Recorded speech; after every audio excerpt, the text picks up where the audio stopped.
Now on Sports Talk, it's SC Wild with Major Billy Downer of the Department of Natural Resources. Major Downer is here to take your questions about the great outdoors in South Carolina.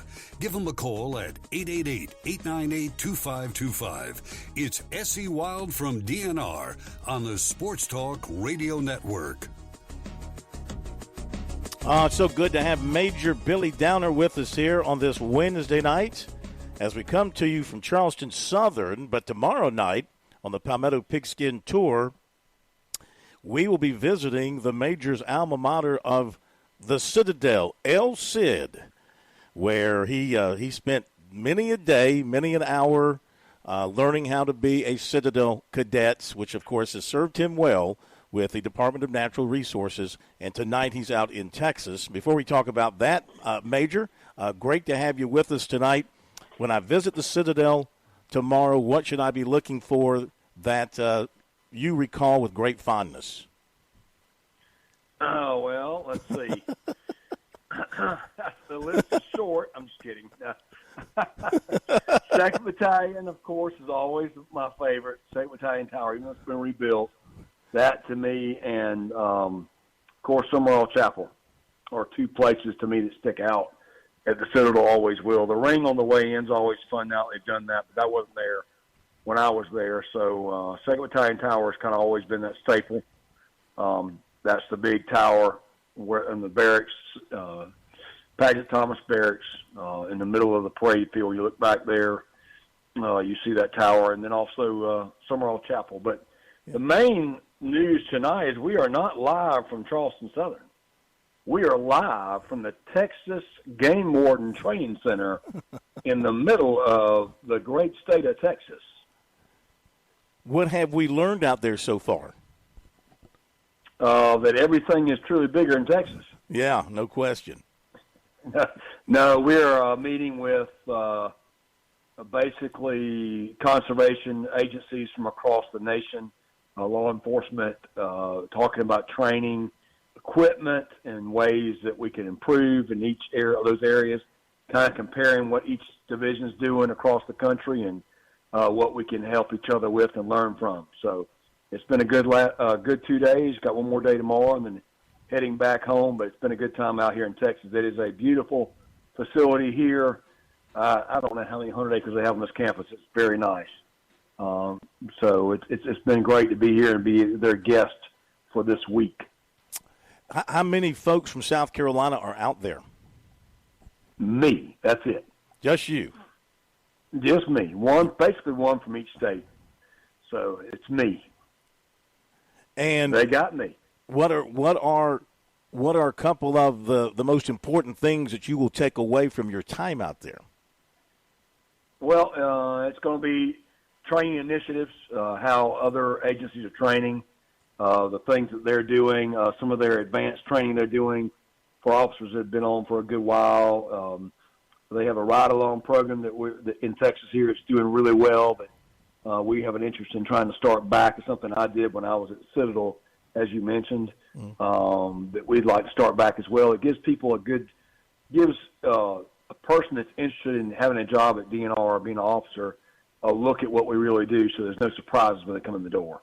Yeah. Because what we're finding as agencies across the country is people think they know what DNR jobs are like, but they have no idea. They don't realize a lot of times that we carry a gun. They don't realize that we're actually a part of public safety and our law enforcement. So it avoids the shock factor, so to speak, so people actually know what you do. Sure. Well, I know you wanted to dive back into the topic of a couple of weeks ago, deer tags, and we have another major hunting season upon us in South Carolina. That's correct. So we are, it's 21st of August. We are literally, about a week and 3 days away from the start of dove season. I've heard a lot of rumblings across the state. People have asked me this question over and over again. So it's worth explaining tonight to make sure all of our dove hunters understand what dove season will be like this year. There is a difference. It's not a bad difference. It's actually a good difference, but it is different. So first, this is one of those seasons where Saturday is not in September. So because of that, the dove season will open on Labor Day, which is September the 2nd this year. The season will run from 1/2 hour before sunrise until sunset each day. That is different from the years past. There's a second difference there, is the season opens up 1/2 hour before sunrise. There's no longer a prohibition those first couple of days of you have to wait till after 12 o'clock. So you can start 1/2 hour before sunrise till sunset. So you can have a morning shoot this year on Labor Day. Now, most people probably aren't, because Labor Day is one of those traditional dove hunts where folks like to come in and have lunch and then go out in the field. So there's nothing wrong with that, nothing illegal about that. But if you wanted to go have a dove hunt and have breakfast afterwards, you could do that this year as well. The limit is 15, as it has been for the last couple of years. So the limit is 15. That doesn't, again, there's a lot of clubs out there that are choosing to keep to a 12-bird limit, but the statewide limit is 15 doves. Now, because it opens up in the morning, it's worth mentioning, you cannot go hunt in the morning and shoot 15 and go in the afternoon and shoot 15. It's 15 daily. So you can't double dip. So if you hunt in the morning and you're going to try to hunt in the afternoon, make sure all you can shoot is 15 birds. So if you go hunt in the morning, you shoot 7 birds, you can go shoot your remaining 8 in the afternoon. But if you shoot 15 in the morning, you're done for the day. Is it hard to get to 15? It's not. If you're on a good field, it's not. And with, I'm going to say my prediction is that cornfields are not going to be as big a deal this year, because the corn crop is terrible for the most part across the state. Now, that's not always true everywhere. But there's a lot of cornfields that are lacking corn. And usually we see, as cornfields are getting cut this time of year, birds are moving around, getting spread out. If you've got a sunflower field, it's a good place to be. So one more thing to mention for folks who like to hunt our public fields, because the season is opening up on Labor Day, which is Monday, the first day you can shoot a public dove field is the following Saturday. So that's important to note. So dove fields, most of our public dove fields will not be open until Saturday, September the 7th. That's when most of your public dove fields will open. So there won't be any fields open on the 2nd for sure, on Monday. So that's just a big change. People need to be cognizant of that, understand that. And what do you need to dove hunt? Remember, you've got to have your basic hunting license. You've got to have your migratory, your HIP, Harvest Information Program, a migratory bird permit, which is free in South Carolina. That's not your migratory waterfowl permit. That's your migratory bird. It's free. It's the one you answer the questions. How many doves did you shoot last year? How many geese did you shoot last year? Did you shoot any coots, crows, et cetera? So that's the one you have to answer that question from last year. But that's the Harvest Information Program. It's a free permit. But if you have a lifetime license, you're still required to fill out a Harvest Information Program question and get that permit added to your license. Even though it's free, you still got to do that. If you have a lifetime license, you've got to get that HIP renewed every year. So that's something folks oftentimes forget that have a lifetime license. They know they don't have to get a license, but they have to get that HIP permit. And you can go online, again, to, Go Outdoors SC, to your app on your phone, on a Google, on Android or iPhone, Go Outdoors SC, load the app on your phone. A couple of quick information bits, the last 4 of your social or your driver's license number, your last name, and your date of birth, and it will load you right in there. And all your licenses will be loaded on your phone, which is kind of neat because now your license can be displayed on your phone. If an officer asks to see your license and you have the app, you can simply show them your phone. It shows them your license, and all of your things can be on there. Also, this year, as we talked about that, and that's dove hunting. Remember, the biggest concern before I move on with dove hunting is know where you're hunting. We talk about that every year, but I want to remind folks again, know the place you're going hunting. It is your responsibility when you walk out in that field to make sure the field is legal. Make sure it's not baited. When you're walking out in the field, pay attention. But if you know the people you're hunting with, you don't have to worry about that. But a lot of people sometimes get caught in fields. They didn't understand that it was baited because they weren't paying attention when they walked out in the field. They may have walked right through some wheat or cracked corn that was added to the field before they got there. So, again, remember, as far as what you can do to a dove field, for those that are trying to prepare their dove fields and get ready for next weekend, for next Labor Day, for Labor Day Monday, you can do anything to a crop as long as you don't add to it. If that crop was grown in the field, you can mow it, chop it, till it, rake it, burn it, whatever you want to. But you can't take it out of the field and then bring it back in the field. It has to stay in the field. You can cut it down, chop it, till it, mow it, rake it, burn it, whatever you want. But you just can't add to the field or remove it from the field, turn around, and put it back in the field. Mm-hmm. So those are the quick things. And remember, wheat doesn't start till October 1st. So we do have the allowing of wheat now can be spread on a dove field per the agricultural practices that's allowed by Clemson University, and that's up to 150, 200 pounds of wheat per acre, and that's evenly spread over a freshly tilled soil that ensures soil-to-seed contact. But again, that cannot be done until October 1st. So no wheat until October 1st, unless you're hunting over a planted wheat field that's been burned, cut, whatever. You can do that, of course. But you can't add wheat to a field until October 1st. So that kind of wraps up dove season. I wish everybody luck. As dove season opens up, we'll give some reports of how that looks during our next show. But as we're talking about the Go Outdoors SC app, really want to remind folks what we talked about last week. The last show 2 weeks ago, because a lot of people are having questions about that. And basically, again, if you've got the Go Outdoors SC app on your phone, it makes everything easy. Your license is right there on your phone. Your deer tags are listed on your phone. Now, you have to have a set of paper tags as well in possession when you're hunting, and you have to tag your deer. If you take a deer, you have to tag the deer at the point of kill before you move it. But you also have to electronically report this year. Now, electronic reporting can be done several ways. We'll go through those real quick again. So as of July 2024, South Carolina hunters must electronically report deer they harvest by midnight the same day they kill the deer. Hunters can report their harvest using the Go Outdoors SC app, which is very easy, a website, text, or by phone. The Go Outdoors SC app, you go to your Go Outdoors feature, and I'm going to do it right now, so I'm walking you through it. You go to your Go Outdoors feature. When it loads up, you go to Game Check, and it says personal deer tags. And you can do that immediately when you get there. Doesn't take anything time to do that, but you have personal deer tags, or there's a selection there for DQP, Deer Quota Program tags. That's properties where you have a central landowner that gets tags. Used to be a doe quota program, now it's a deer quota program, and you can report those tags as well on your phone.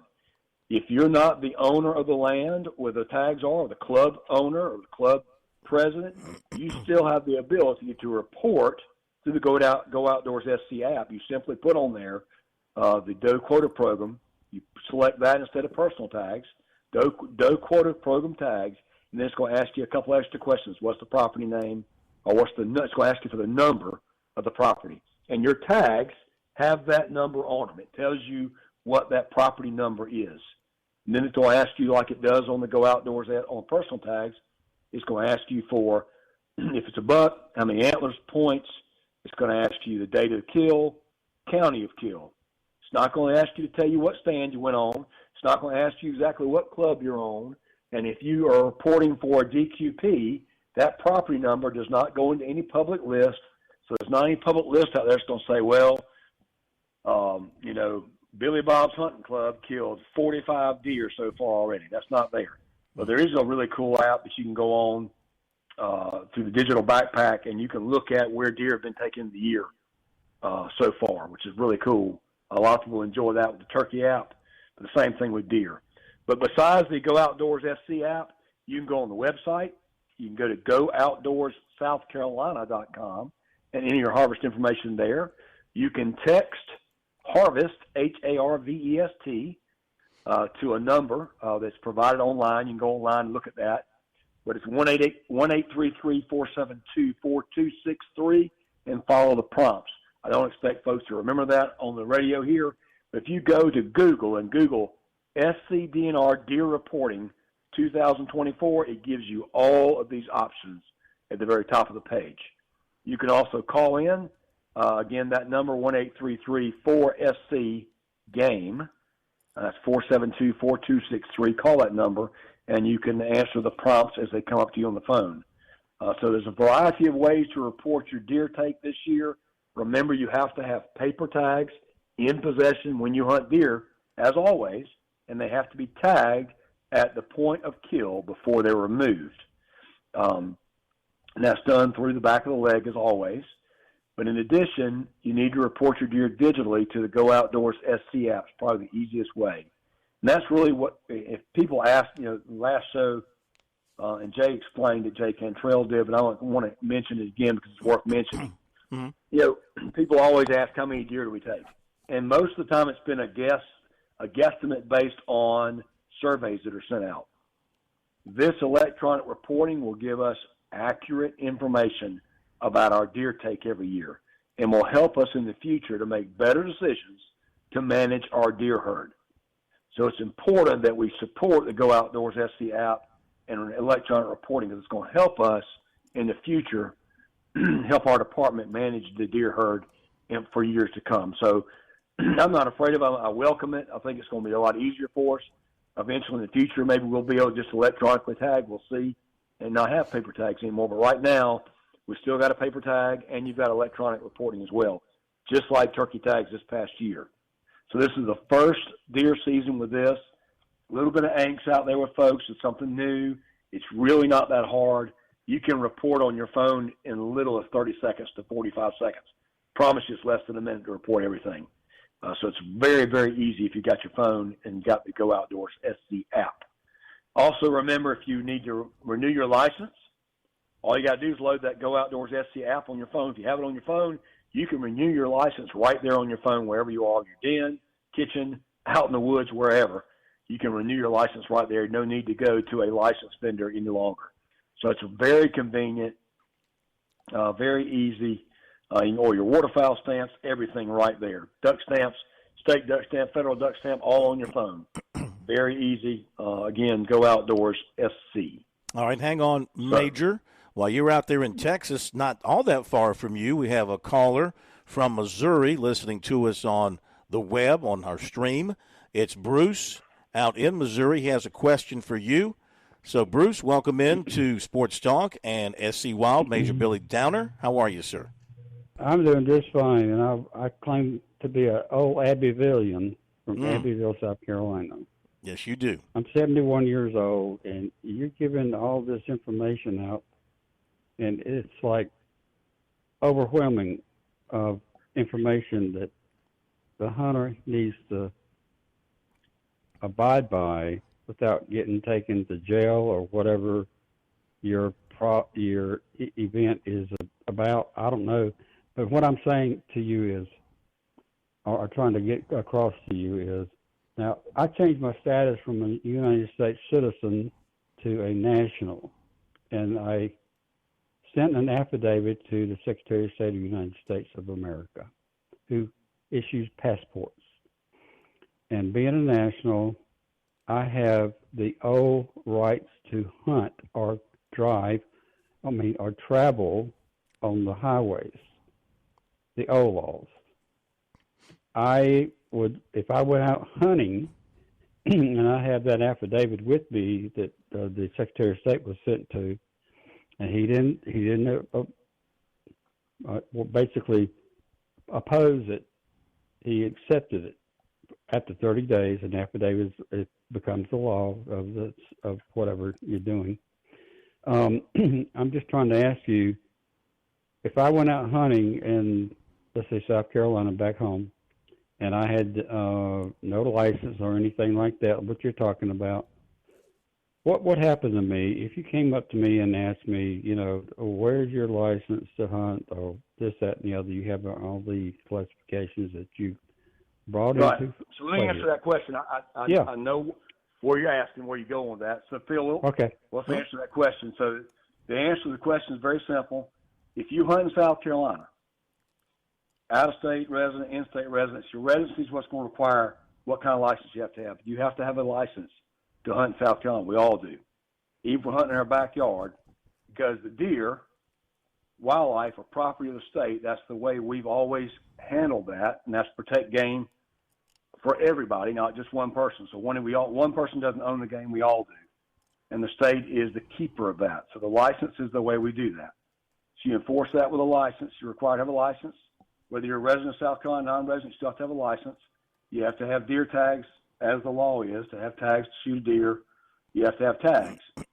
Those tags, again, are additional fees for out-of-state residents, in-state residents. Get a free set of tags with their big game permit. Out-of-state's a little bit different. If you're an out-of-state resident, if you've moved away and you're no longer a resident of South Carolina, then you still have to get tags based on your residency. But you would have to have those with you. If you did not have those with you and you were hunting in South Carolina and an officer came up to you, then you would be subject to a fine or a summons ticket, basically, for being in violation of South Carolina law. And that's basically the answer to that. Anybody that hunts in this state, again, whether in your backyard, private property, or state property, you've got to have a hunting license. If you're on WMA land, of course, you've got to have a WMA permit for hunting public land, as we all do. But those are the rules, and that's how we enforce it. As far as your residency, that would be just determined by, do you still have a driver? And people ask that all the time. What is my residency? How do I know that? Your residency is determined by where your driver's license is. Driver's license in South Carolina, then you're a resident of South Carolina. There are other things that can determine that as well. But if you're living in Missouri and you have a driver's license in Missouri, you're probably a resident of Missouri now, which means you're not a resident of South Carolina. For those that grew up in South Carolina and there is one caveat to that. If you were born in South Carolina and before you left here, you bought a lifetime license, you have a lifetime license for life when you come back, and you're treated as a resident, which is kind of cool, which is why I bought a lifetime license for my son, my children. That is one of the things they enjoy, is having that lifetime license. But it's a good question. A lot of people don't understand the rules, but it doesn't matter. Again, where you're hunting, where you're from, you've still got to have a license to hunt deer in the state and a big game permit. If you do not, then you're subject to a fine. Bruce, thank you very much for the phone call. Great stuff. Yep. All right, so we got about a minute.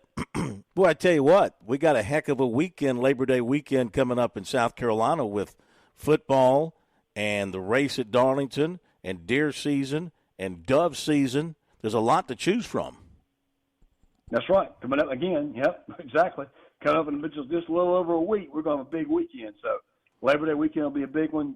Deer season, again, opens up for the other majority of the state in Game Zone 4 on September 1st, and that's bucks only through September 15th. So that's going to be another large portion of the state, basically the entire coastal plain, and part of the sandhills will be open from September 1st. So I know a lot of people are hunting now. I don't know how they do it as hot as it is, but it will be coming up very soon for the rest of us in the state. And then, of course, we get to Game Zone 2 and Game Zone 1 later on in October and November. Well, we look forward to it. How much longer are you in Texas? For another day or two, then I'm headed back home. Well, safe travels. We'll talk to you in 2 weeks. Have a great Labor Day weekend and happy hunting out there for you as well. Thanks, Phil. Have a good day. Thank you, Major. Major Billy Downer, Department of Natural Resources, out in Texas, but with us here on Sports Talk. Always great stuff from him, talking about the great outdoors in South Carolina.